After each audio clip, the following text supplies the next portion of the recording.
So data and knowledge management in the context of knowledge mobilization is important because it is an enabler that helps us to mobilize knowledge. It is an enabler that allows us to reach out beyond our circle of peers, our circle of friends, our organization, to gain fresh perspectives and insights and reflections on the work that we publish. And so, to me, data and knowledge management is part of a bigger strategy, certainly not the only component, but because of this importance of reaching out, it's very important. And there's two principal aspects of it as it relates to knowledge mobilization. One of them is certainly social networking. You hear a lot of people talking about Twitter and Facebook and so on, and that's useful because it allows us to leverage networks. It allows us to leverage networks of contacts in new ways, and it provides a filter for the information that we publish, which then turns into knowledge. By the same token, however, we need to remember that there's been a few decades of work in the area of document management, content management, knowledge management, really. And that's important as well, because that addresses issues of authorship, privacy, security around documents and products that we produce. And it speaks in a way to intellectual property as well. And let me give you an example of what you might use document management for. You could use it for handling, for example, various revisions of a document.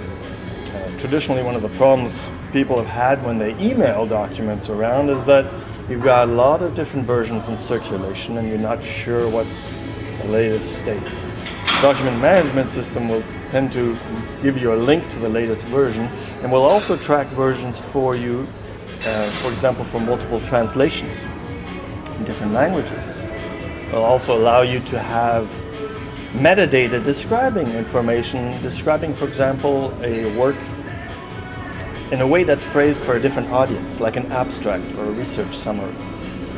So it's a very important second aspect of knowledge management as it relates to knowledge mobilization.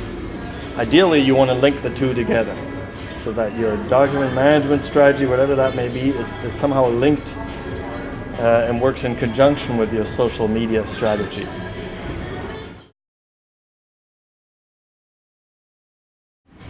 In terms of best practices is kind of a tough one. Good practice is what we've been saying here at the conference, and it's probably more appropriate. But certainly one thing that I've seen work, that I've seen important, is that management has to buy into enabling technology.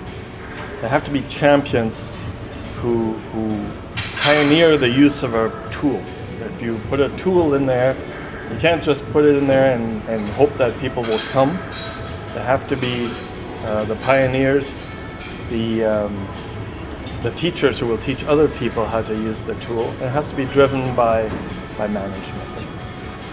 Secondary thing is the social media aspect, and that's a little bit trickier because oftentimes there's a lot of resistance to it at the management level, especially if people aren't really sure what it means to be publishing to social media. A lot of people are concerned, does that mean that I'm making my content freely available and people can do with it as they please? No, not necessarily. So you have to have a best practice defined for how to use Twitter. What sorts of things do you tweet about? What sorts of things don't you tweet about? How to use Facebook? Do you use multiple channels? Which ones are you interested in? Because it's very important if you use a certain social media channel that you are regular in your contributions, that you post periodically. You don't just post and then wait 4 weeks and post something else again. People will lose interest. So managing a following on social media is just as important as managing other resources around the knowledge mobilization strategy.